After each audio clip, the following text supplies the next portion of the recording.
बिस्मिल्लाहिर्रहमानिर्रहीम। कभी आपने गौर किया है, हम रोज अल्लाह से मांगते हैं रिज्क, आसानी, खुशी, सुकून, और जब फौरन नहीं मिलता तो हम मायूस होने लगते हैं।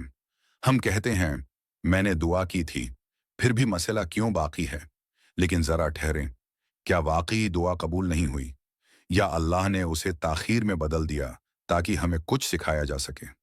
अल्लाह ताली कुरान में फरमाता है, और तुम किसी चीज को नापसंद करते हो, हालांकि वही तुम्हारे हक में बेहतर होती है।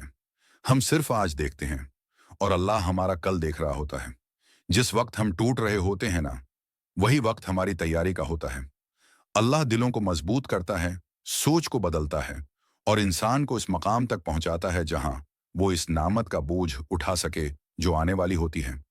अगर आज रास्ता बंद लग रहा है, तो यकीन रखें अल्लाह किसी और तरफ से दरवाजा खोल रहा है। जो आंखों को नजर नहीं आ रहा, वो पर्दे के पीछे तुम्हारे हक में तैयार हो रहा है। बस एक बात याद रखें, अल्लाह कभी जल्दी में फैसला नहीं करता और कभी जुल्म नहीं करता। जो मिला है वो भी रहमत है, और जो नहीं मिला वो भी रहमत ही है। बस उसकी शक्ल मुख्तलफ है।